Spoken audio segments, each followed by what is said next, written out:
IVF చికిత్సలో 25% భారీ discount, free doctor consultation, free ultrasound scan, logo launch, Andro max advanced male infertility centre ను కూడా ప్రారంభించారు. Party కోసం ఎవరైతే కష్టపడ్డారో వాళ్ళకి నామినేటెడ్ పోస్టులు ఇవ్వాలని చెప్పేసి కూడా టీడీపీ ప్రభుత్వం అయితే గ్రహిస్తుంది. దీన్ని ఎలా భావిస్తున్నారు? అది పొలిటికల్ నిర్ణయాలు అవన్నీ మనం ఎక్కడ చెబుతాం. అభిప్రాయం ఏముందయ్యా, మరి ఎవరు అధికారంలో ఉంటే వాళ్ళ పార్టీ వాళ్ళు వేసుకుంటారు నామినేటెడ్ పోస్టులో. అది ఆనవాయితీకి వచ్చేటువంటి విధానం అది.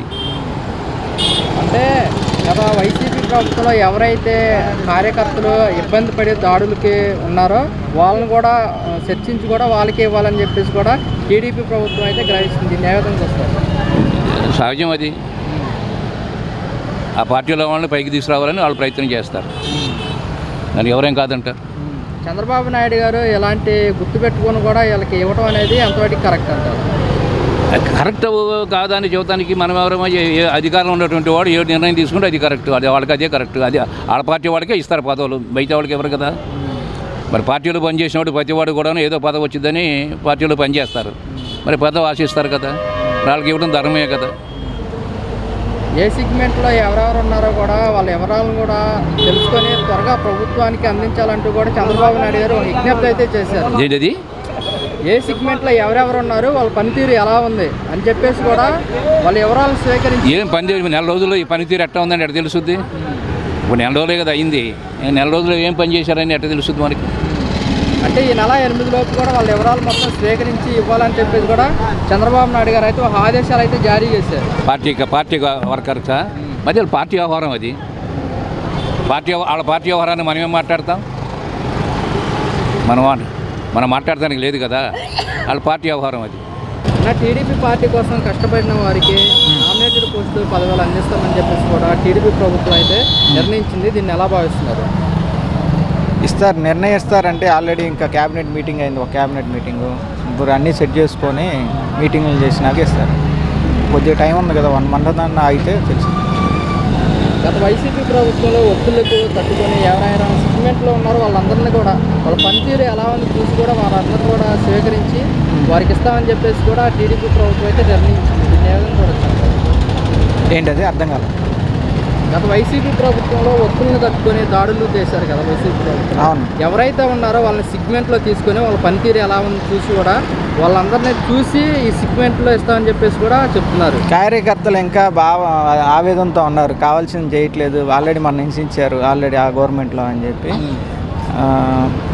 ఇప్పుడు వాళ్ళకి తగ్గట్టు చేయమని కాదు, చట్టపరంగా ఎట్లా అయితే అట్లా వెళ్ళాలని భావిస్తున్నారు కార్యకర్తలు. ఇప్పటికీ మనోవేదంతో ఉన్నారు కార్యకర్తలు, ఇంకా అవ్వట్లేదు. అలాగే దాడులకి ఎవరెవరైతే అందరూ ఉన్నారో వాళ్ళ వివరాలను కూడా స్వీకరించి కూడా చంద్రబాబు నాయుడు గారు వాళ్ళ విన్నత పత్రాలు తీసుకొని కూడా వాళ్ళకి సిగ్మెంట్ ఇవ్వడానికి కూడా ముందుకు వస్తున్నట్టుగా మనకైతే. నేను ఇంకా 6 నెలల్లోపు అన్నీ చేస్తారేమో అనుకుంటున్నాను. ఇంకా 6 నెలలు, మినిమం 6 నెలల్లోపు చేసి కొద్దిగా కార్యకర్తలను అదే సంతృప్తిపరుస్తారు అనుకుంటున్నాను. నామినేట్ల పదవులను కూడా వీళ్ళకి తొందరగానే గుర్తించడాన్ని ఎలా భావిస్తున్నారన్న? ఇంకా ఇవ్వలేదు ఎవరికి అంటున్నారు. ఈ నెల 8వ తారీఖు కూడా ఇస్తాం. ఈ నెల అదేలే, ఇప్పుడు ఆయన ఢిల్లీ వెళ్ళాడు, ఇవాళ వస్తారు. మళ్ళీ రేవంత్ రెడ్డితో మీటింగ్ ఉంది, ఇవన్నీ చూసుకొని నిదానంగా చేస్తారు. 1 month అనుకుంటున్నాం. మీకు ఎలా అనిపిస్తుంది? మనం ఇంకొద్దిగా వాళ్ళు అట్లా చేశారు, అట్లా చేయకపోయినా మన కార్యకర్తలను సంతోషపరచాలి. ఈసారి జాగ్రత్తగా చూసుకోవాలి. పోయినసారి పార్టీని పట్టించుకోలేదు కాబట్టి అట్లా అయింది. ఈసారి పార్టీని, ప్రజల్ని, అందరినీ పట్టించుకుంటే కొద్దిగా బాగుంటుంది. సార్, పార్టీ కోసం కష్టపడిన వారికి టీడీపీలో ఎవరైతే కష్టపడ్డారో వారికి నామినేటెడ్ పోస్టులు ఇవ్వాలని చెప్పేసి కూడా ప్రభుత్వం అయితే ఒక నిర్ణయించింది. దీన్ని ఎలా అభిప్రాయిస్తారు? స్వాగతించాలి. మంచిది, కష్టపడిన వాళ్ళకే పదవి దక్కాలండి. ఎవరైనా కష్టపడే దేనికి ఏదో ఒక పదవి వస్తే ఇంకా ప్రజలకు మేలు చేయాలని ఎవరైనా కష్టపడతారు. మంచిది. గత వైసీపీ ప్రభుత్వంలో ఎవరైతే ఒత్తులకు అలాగే దాడులకు ఎవరైతే ఇబ్బంది పడ్డారో వాళ్ళందరినీ కూడా గుర్తించి పదవిలో ఇవ్వాలని చెప్పేసి కూడా చంద్రబాబు నాయుడు గారు అయితే ఒక కసరత్తు కూడా మొదలుపెట్టారు. దీనిపై మీ అభిప్రాయం? మంచిదే, అలాగే చేయాలి.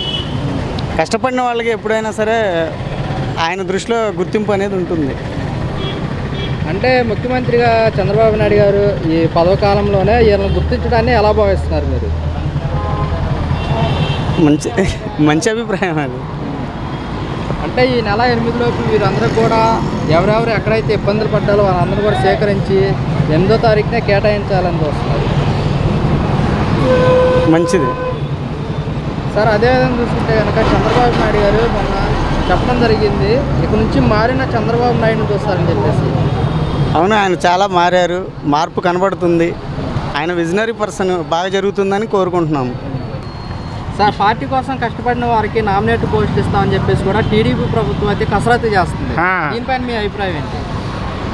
ఏమండి, ఒక మాట అండి, ఇప్పుడు ప్రస్తుతానికి నామినేట్ పోస్టులు ఇయ్యానంటే అవి ఒక రకంగా ఉంటాయి. పోతే జగన్ కింద ఇప్పుడు 40 పోస్టులు ఆయన కింద ఉన్నాయి. ఏది మన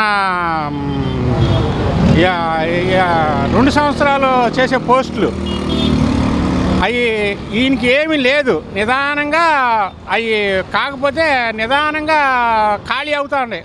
ఇప్పుడు ఆల్రెడీ 2 అయినాయి, 2కి ఇస్తానన్నాడు. అలాగే మన దగ్గర కూడా కొంచెం ఓపిక ఉండాలి. ఒకేసారి ఎవడ పెట్టలేడు కదా, నిదానంగా ఇచ్చుకుంటూ వస్తాడు.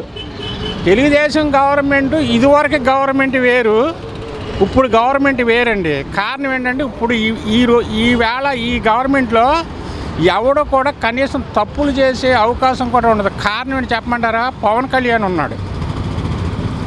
ఆయన ఇవాళ నేను జీతం కూడా తీసుకున్నానని అంటున్నాడు పవన్ కళ్యాణ్. అంచేత అదే ఒకటి, పవన్ కళ్యాణ్ కూడా అసలు గవర్నమెంట్లో చాలా జాగ్రత్త, ఎవడైనా లంచాలు బొంచాలు కానీ తీసుకుంటాడేమో అని చెప్పి చాలా నిశ్చితంగా గమనిస్తున్నాడు. కారణం ఏంటంటే ఆయనకి ఎంతో భవిష్యత్తు ఉంది. కాసేపు చంద్రబాబు నాయుడు తీసి పక్కన పెడదాం, పవన్ కళ్యాణ్కి ఎంతో భవిష్యత్తు ఉంది.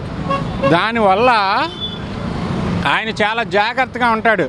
ఎక్కడ అవినీతి పనులు అనేది చేయకుండా చాలా జాగ్రత్తగా ఉంటాడు. చేస్తే ఆయన ఊరుకోడని నేను చెబుతున్నా.